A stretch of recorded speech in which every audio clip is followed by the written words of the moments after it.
We're back with another Kicking It with the Colonels podcast. I'm your host, Wes Chandler. We have a great show lined up for you today. If this is your first time joining us for the podcast, welcome.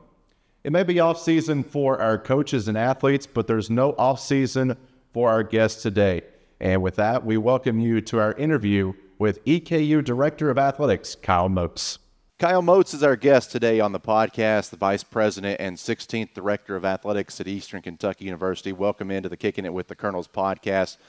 And I am Wes Chandler. He, of course, is the great Kyle Moats. And Kyle, thanks so much for joining us here today. Welcome to EKU. Thank you very much. I don't know about great. I would question that a little bit, but I'm glad to be here. Thank you. Now, you've been on the job here for a little over a week now. What's it been like to be at EKU? Well, first of all, it's been wonderful. The people have been great. I think that's the biggest thing. They've been very nice and very accommodating, and that's been well received, and I appreciate that very much. It'll be nice when I get my family here, the rest of my family here, but it's just been a lot of meetings, right? You're trying to find out who's who and get acclimated a little bit and refamiliarize yourself with what's going on. And it's been a while since I've been back, and just to see how things have been, changed and been different, and it's been great. But a lot of meetings. Mm-hmm. Now, for those that don't know, you spent some time at Kentucky and some time at Louisville. Does Kentucky feel like a little bit of a second home to you because you spent so much time here in the Commonwealth? Yeah, we had a great experience here. We were here for 14 years in Lexington, and then we were 4 years in Louisville. So, 18 years of our professional life we've been in the Commonwealth. So my son went to school at Louisville. My daughter went to school at Western Kentucky. My son-in-law worked at Murray State. So we've kind of hit a lot of the places here in the Commonwealth. So, yeah, we love Kentucky. We're excited to be back, and we've had a great experience every time we've been here in Kentucky. So now take me into the process, if you don't mind, of how you landed at EKU. Was there an interest when the job came open right away? What was that process like for you and your family? Yeah, I don't think the interest was right away. Dan McBride was probably the catalyst behind all of this. We talked just because we're friends, and he asked about potential candidates, and I gave him candidates, none of which were me the first time around. And then after I got thinking about it, I talked to Dan and said, hey, maybe I might have an interest in this, and don't know what your president might think about that. But, we've got a lot of things going on at Missouri State, so, I not something I could do probably right away, but certainly if you wanted to wait a little bit, maybe I'd have a more of an interest to do that. And Dan basically said, hey, I'll check on it. And of course, there was some time in between when it first opened up and when we actually made the decision. But, it was not something that came right away. But after we thought about it a little bit, we thought, hey, this makes sense. And if there's an interest, then we'll take a chance. And your days with Dan goes back a little ways too, right? Because you had a previous relationship outside here, right? Yeah, we've known each other for, 25 years, maybe 20 years. I'm not sure exactly what the time is, but yeah, when I was at UK, our paths crossed, and we had worked together and respected Dan and the things that he did, and we just, we certainly stayed in touch, and we stayed in touch because my son works here, and when I came back, we'd always talk to Dan. So that friendship always continued, and I just appreciate the fact that he thought of me, right? So I give most of the credit to him. When you were in the process, were you able to visit campus, and how long had it been since you've been on EKU's campus?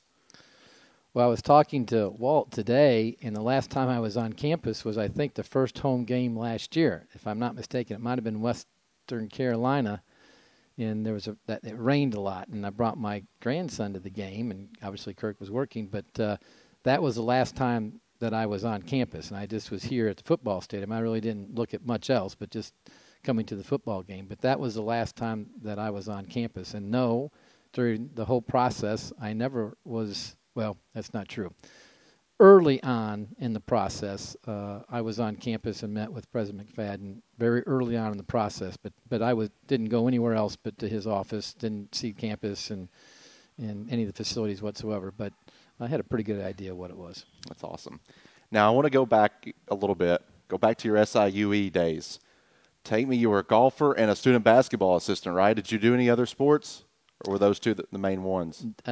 I played tennis in college as well, Okay. but not at SIU Edwardsville. I only did golf, and then that paid for half of my scholarship. The other half of my scholarship was a basketball manager, so that was my full ride to SIU Edwardsville. But it was a great experience. I loved it. Wasn't very good in golf, but I was just good enough to get a little bit of money, but wasn't really good. I was like the fifth or sixth player, but I enjoyed it. I loved it. The great thing about golf is you can be one or 5 or 6, and your score counts just the same. So had a great experience there.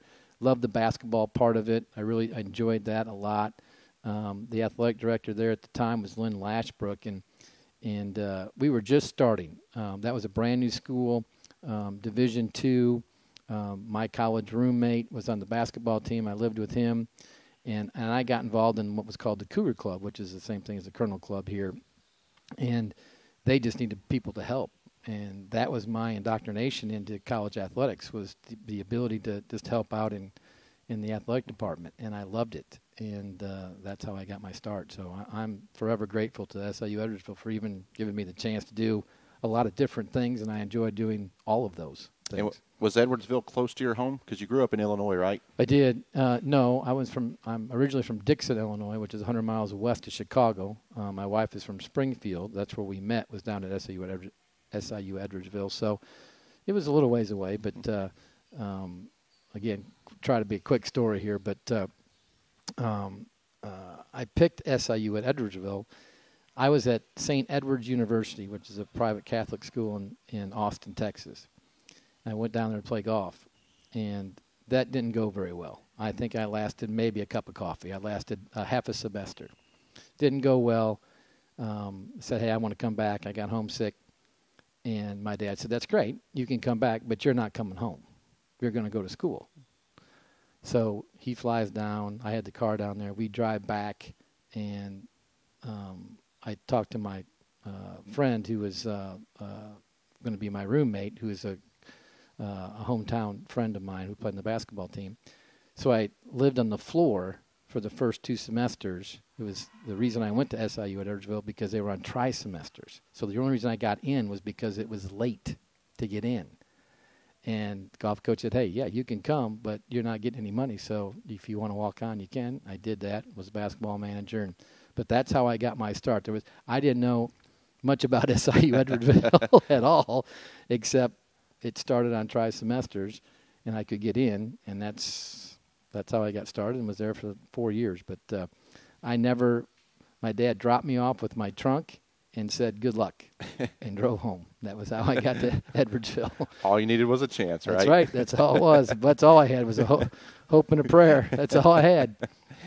So now, in your time at Missouri State and then here, of course, over at EKU now, there's been a lot of success on the court and off the court. What do you think is a key, maybe 1 or 2 keys to being successful? Because obviously you want to win and be competitive on the court, but also in the classroom as well.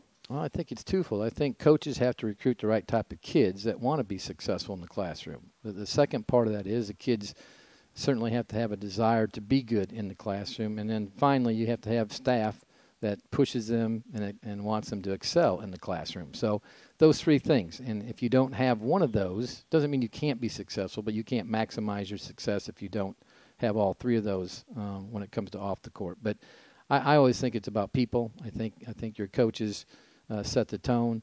I think your student athletes then have to have a desire to be good both on the court and off the court, and then you have to have support people that the reason they're here is to make sure that the number one thing is the success of the student athlete.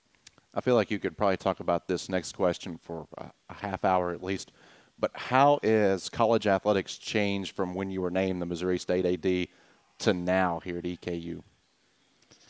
Well, I think the 2 obvious and biggest things are, one, the NIL is certainly the biggest difference, and then just conference realignment, right? Those are the 2 biggest things that affected college athletics, I think, in the last 10 or 15 years. And the third thing I would add is, the mental part of it.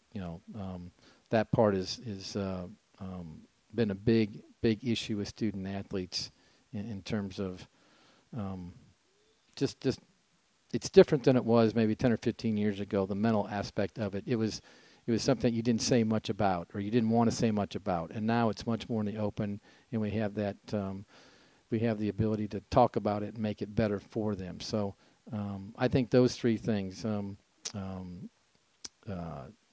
conference realignment, NIL. I guess you could also throw in the transfer portal issues there, but and then mental health is certainly the three or four things that I think have changed drastically. Even social media probably from 15 years ago is much different than it was, and how we have to deal with that. That wasn't a part of things as much. It was just starting 15 years ago, and obviously that's exploded. So. Again, the more I think about it, the more I keep adding. But those 4 or 5 things, I think, have all changed how we've done things. I think kids are relatively the same. They still want to play. They have more rights now than they ever did 15 years ago. It was more one-sided. We tend to, in college athletics, go to extremes. We have one thing, and then we have to change it, and we go all the way to the extreme instead of kind of working our way toward it. And the pendulum has switched from maybe all on the coach's side of things now. Kind of seems like it's all on the student-athlete side of things. So we're going to have to get back to the middle a little bit, and I think the NIL and just the whole, student-athlete rights and collective bargaining, which hasn't started yet, but I think that's kind of what we're talking about. Even though we don't say it's collective bargaining, all the issues that we're talking about are issues that would be if you're talking about issues that you're bargaining for employees. And I know that's kind of, people don't want to hear that, but I think that's where we're headed. What do you think is the biggest key to getting back to the middle in those things like NIL, transfer portal, all these programs, switching conferences? What do you think is the key to staying kind of ahead of it? Because you don't really want to be left behind in certain situations. What do you think is most important there? Yeah, I don't know about being left behind. I think what's going to happen is the top is they're going to do something different, right? The Power 5, I don't know what the number is, 60 or 7, whatever the number is, they're going to do their thing, which they need to, because football is just such a different animal. And you're talking about $200 million budgets now, and we're talking whatever, we've got 21 million, whatever it may be. So there's a huge discrepancy in where we're at and where that level is. So they need to kind of go do what they need to do. So I think the middle will then get bigger, right? Because some of those folks aren't going to make it at that level. So that will make the middle expand a little bit wider. That's when I think we'll see things maybe kind of even out a little bit, because now you'll have some definitive realignment. That they'll have their top 60 or 70 up there. You'll have the middle part of that, and then you might have some folks that just will get back to geographic, I think, alignment, which there's a reason why we had geographic alignment for 100 years or however long we've had it. It made sense. It's smart from a travel perspective. It's smart for our fans. It's smart for, scheduling. So I think, again, I don't know any more than you do, Wes. I can tell you right now. You may think I do, but I don't. But it's. I think that's when it will happen. Once that breaks happens, once we have the employee thing straightened out of who, if they're going to get $22 million, let those 50 schools figure out how they're going to do $22 million. The rest of us can't do that. We shouldn't do that. Doesn't make sense to do that, in my opinion. So I think that'll help us get more about who we are, where we're at, and who we're going to compete with. I think, we get asked this question a lot. What are we going to be? Who are we? We just need to be really good at who we are. And let's be really good in the ASUN. Let's be really good in United and just dominate that. And then if we're really good in that, then if we're courted and people have an interest in us, then we can make decisions. We don't make those decisions. Others will make that decision for us. But we have to be really good at what we do. And until we're really good at what we do, then we need to keep striving and working and do that. That should be our goal. I know you probably haven't, because things have been just so hectic of late here. But have you had a slight moment when you have some downtime to be able to reflect on your things you did at Missouri State? 15 years there, that's a quite impressive run. Well, I really haven't thought about it too much, to be honest with you. That was not something. You're welcome. Yeah. I don't really think about the past a whole lot. I enjoy some of the good things that happened, certainly, but I think when I think about it, football getting into the playoffs, we hadn't been in the playoffs since 1989 and 1990, so we got to the playoffs. That was a good thing, certainly. Our baseball team did really well and made some great runs in the regional and had some really good teams. Women's basketball did the same thing. They made a couple Sweet 16s. Those are things on the court, or and the competition, I think, that are really good. Our academics have improved a lot since when I got there, so that was good. Mental health, I think we were on the cusp. We were ahead of things on mental health, which I think is really important. So, our facilities are really good. I wish the next guy the best of luck, or gal, whoever it may be. There's a lot of good foundation there. And then, it remains to be seen if the move to Conference USA is a good thing or a bad thing. And certainly hope it's a good thing. I don't want it to be a bad thing, but it's going to be a monumental task that everybody's going to have to get behind down there if they want to make it a success, and I hope that they do. So, quick story, my first ever game with EKU football, I believe it was 2010 when EKU played Missouri State. Do you remember that game? I do. Mark Sandy was down there. It was the Armageddon game, as I called it. We had. I thought the world was coming to an end. I did too. We had tornado. We had rain. We had snow. We had sleet. What am I missing? Everything. Yeah, I think it was we had Armageddon. The movie Twister coming in too. Yeah, we had everything. Yeah, it was. It was an interesting night, and then we had to play the next day. If I'm not mistaken. Did. We had to extend our stay. Yep. Yeah. And I remember being stuck in a tunnel for like 2 or 3 hours because they were evacuated the press box. And so we had to go underneath to a tunnel for about 2 hours. I was like, wow, what a debut, right?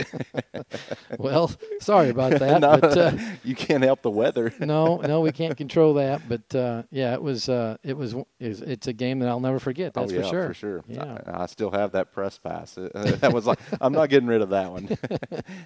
So it's been right around a month since the announcement came out that you were named the AD. You were talking about just a little bit of that whirlwind.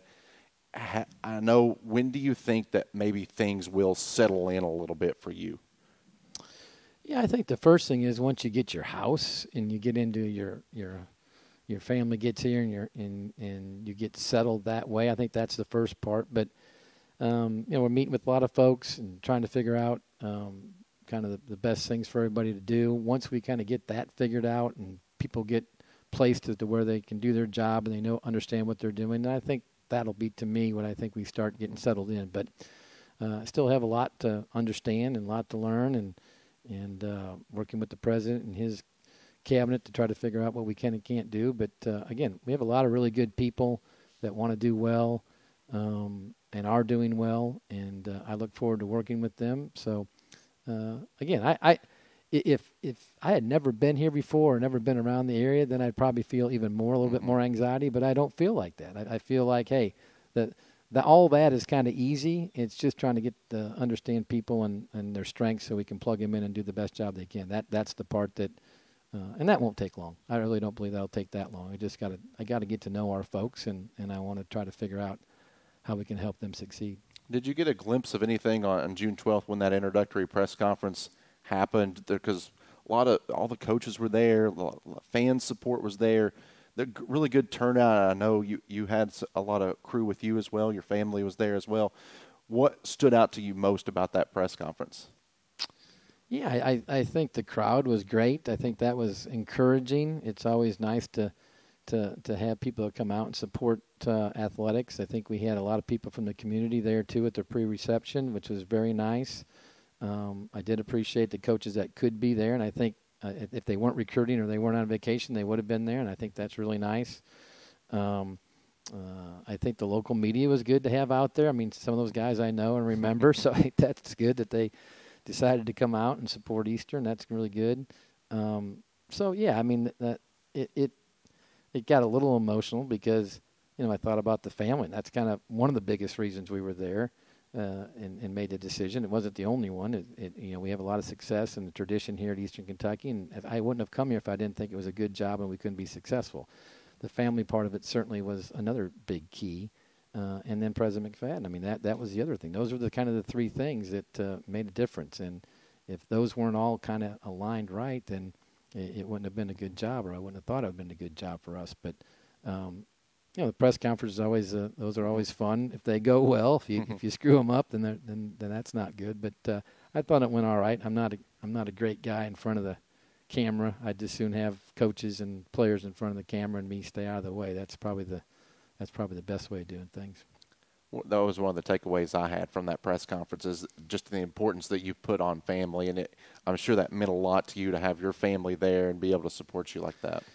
Yeah, it was, and we had most of the family there. We didn't have all the family there. Didn't have my daughter and granddaughter there.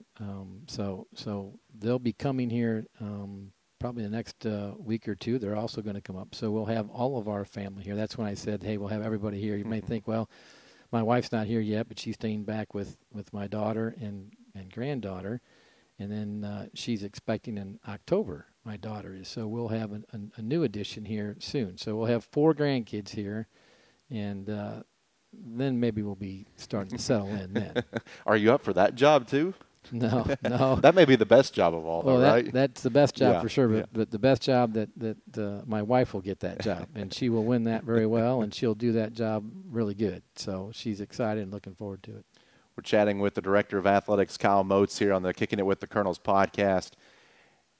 And I got one of the questions I wanted to ask you here is, this probably could go multiple ways too. What do you, in your mind, you were mentioning it a little bit earlier, some ADs like to be hands-on, some like to be in the back room. What do you think makes a successful athletic director?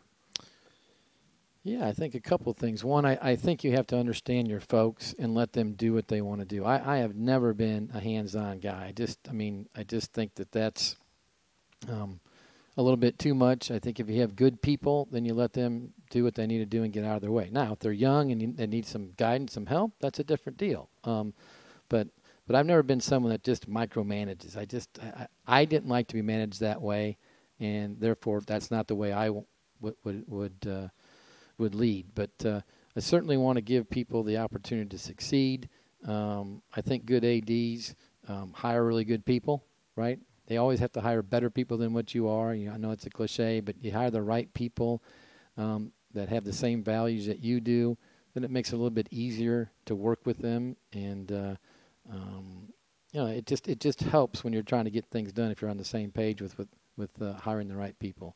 I think you got to be able to fundraise, right? We're going to have to get some more resources with the house settlement and athletics escalating in terms of expenses. We're looking at probably $300,000 next year that we're going to get hit with, that we're going to have to find either new revenue sources, or we're going to have to make some cuts. And it'll probably be a little bit of both, right? That's a lot.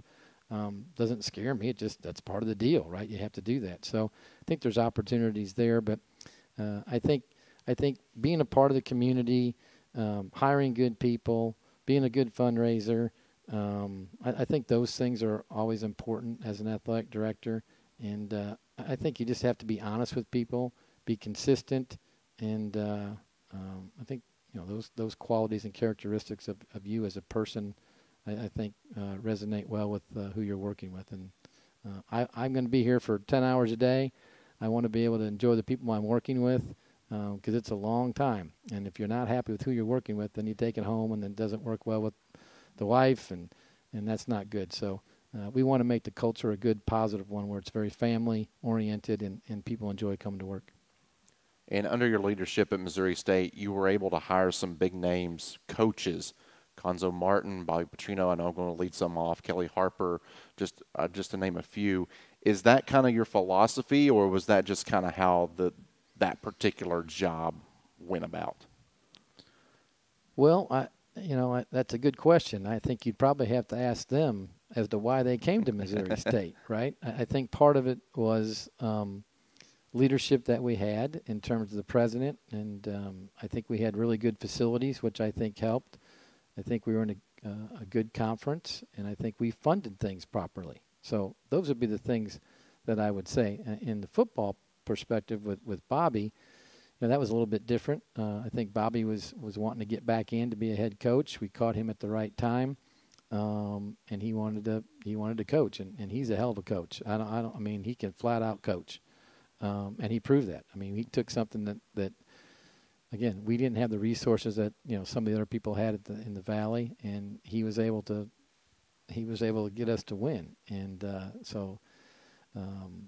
that was really important for us. It proved to people, Wes, what it did. It proved to people that we could win.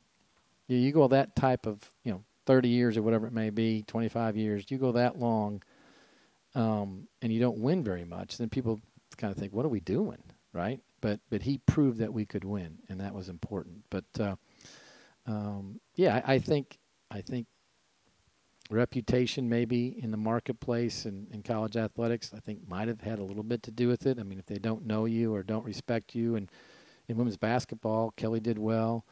Then we had Maka come in and Coach Mox, and she did a great job. And then we got Beth Cunningham. So those three coaches are really prime-time, big-time coaches. And part of that was the tradition and history you had in women's basketball with Cheryl Burnett and Jackie Stiles. That really helped, right? I mean, no matter what I did, that was there. And history and tradition was a big part of that. And all three of those coaches have been wildly successful. And Beth will continue to be successful. And, Zoe was there before.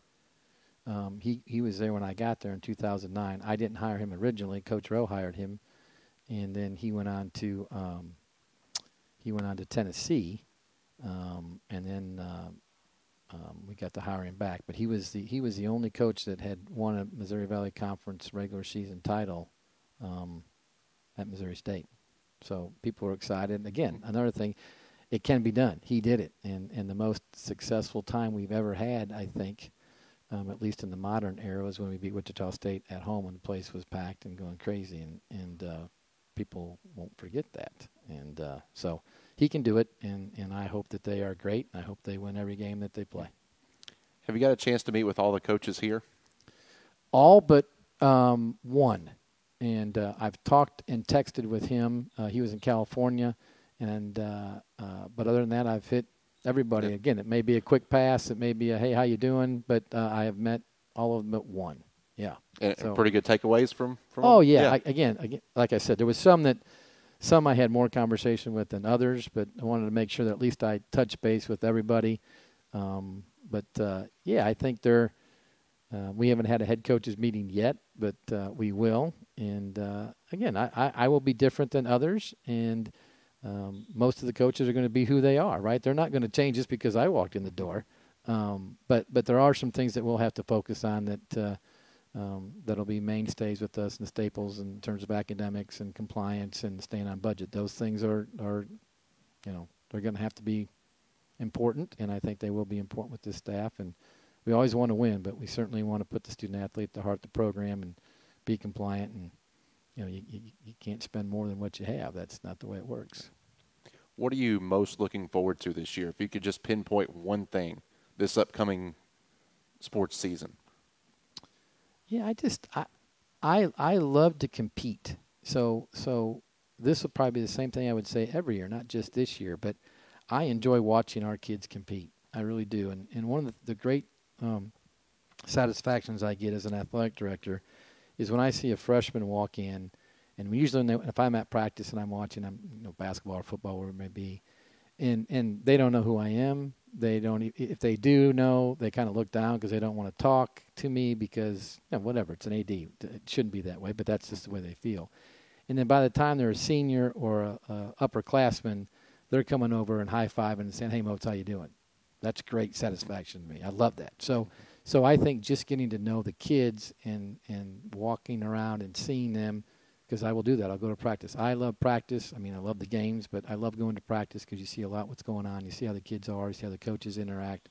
And I will do that. And right now I can't do much of that because we're just doing all these meetings. So I think that'll be the biggest thing to me is just getting a chance to get out and meet some of our student athletes and find out how good they really are, what kind of people they are, and then get to see them perform when they play. So that'll be what I'm excited about, just watching our kids participate and play.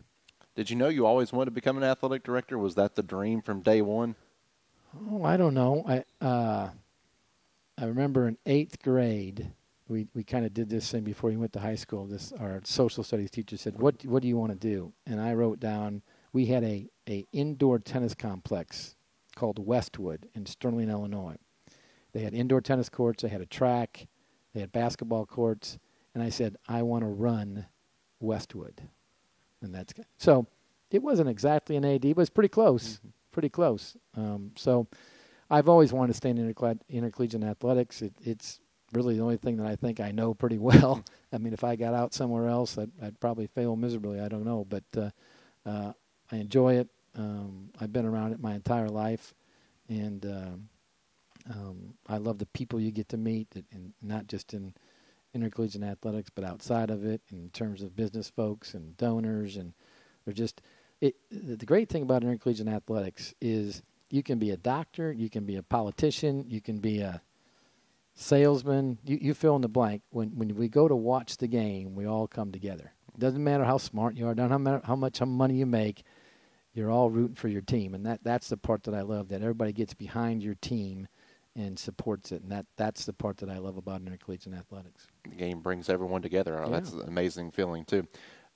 Are there any misconceptions about the job that fans might have out there that think that the job is something that it isn't, or is there any misconceptions about being a director of athletics? I don't know, Wes. That's a good question. I don't know. I don't know for sure if I should have a better answer than that, but I don't. I think maybe people think that all we do is kind of go around and watch games. I don't know. That's if only it were that easy, right? Yeah, I remember. Again, I go back a little bit, and my mom and dad, they said they didn't know what I did when I first started. They just, you're in marketing. What does that mean? What do you do? And they always knew I went to games and had a game management and do those types of things. But I think they thought, I don't know if they ever thought what it really was. But I think people think that we just show up and it's all fun to go to the games and we cheer on things, and really I don't want to say that's the least part of it, but you work to get to that point, right? That's really what you do, is you work really hard to get to that point. But I don't know. I think people understand maybe a little bit more now that it's more of a business than maybe it used to be.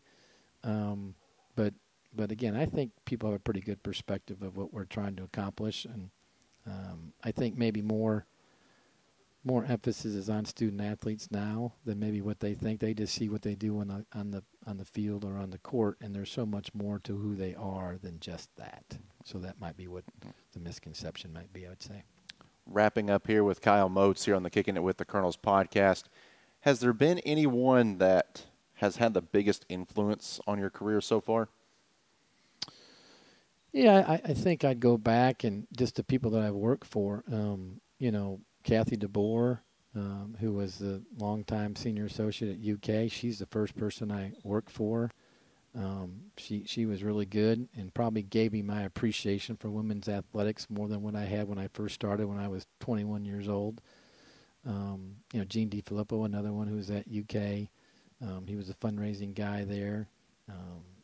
Larry Ivy, Coach Newton. I mean, all those guys were the first people that I worked for. And I had a tremendous amount of respect for Coach Newton. He just was a great guy to work for, laid back, kind of a Southern guy, but he was really smart and crafty and really good guy. And, Tom Jurich at Louisville was really good. I mean, different than Coach Newton. He was much more bullish, much more aggressive, but he just a different way of doing things, but was highly successful at what happened down at Louisville and just a different way of doing things. So, Harry Gallatin was my golf coach at Edwardsville. He was an old NBA basketball player, played for the Knickerbockers, Harry the Horse. And he gave me an opportunity, right? He gave me a chance. He didn't give me anything. He said, he gave me an opportunity to walk on. And then if you earn it, then I got it. And that, I was just appreciative that he gave me an opportunity. But he was the one that got me at the University of Kentucky. And I'll give you another story here quickly. Coach Gallatin and Cliff Hagan played together on the St. Louis Spirits in the old ABA. Okay. And he said, hey, I got this kid that at Edwardsville that wants to get into college athletics. I'm not sure what he wants to do, but do do you have anything that you may have an opening at UK for him? And Coach Hagan said, I have him come down and I'll talk to him. So my dad and I drove down, talked to him, and anyway, short story. And he said, yeah, I think we can maybe work with him at women's athletics and events in Memorial Coliseum. I said, I don't know how much it costs. I don't know what it pays. Yes, right. I'll take it. Sign me up. And that's how I got started. Man, that's incredible. Yeah. Outside of the job, are there any hobbies you enjoy? Because you know that being an athletic director doesn't have normal office hours, stuff like that. But is there anything outside the job that you really enjoy doing? You know, my hobby probably has become my grandkids Right. because I enjoy everything about them, like every grandfather does, right? They can do no wrong. And I just love spending time with them. So they will be around, and I won't apologize for that. They'll be around, and that's why part of the reason why we came back here. So our hobbies is doing things with our grandkids. You know, I love to play golf. I have played 9 holes this whole entire spring, so the golf game is non-existent, but I love golf. But I like to compete, so it doesn't matter. Kirk plays pickleball a lot. I don't know how much he can play, but he plays a lot. I think he's pretty good. I think he thinks he can beat me, and that'll be good. I'll get to play with him, so I'm looking forward to playing him. And if he beats me, then I'll have to practice more because I don't want to get beat by him. So that would be a hobby. And then, you know, we used to have a lake house, so we like the lake. My wife likes the lake, and she likes boating. So the best lake house and the best boat is somebody else's boat and somebody else's lake house. So hopefully we can find that out and maybe enjoy it that way. But those are things that, you know, again, I love to compete.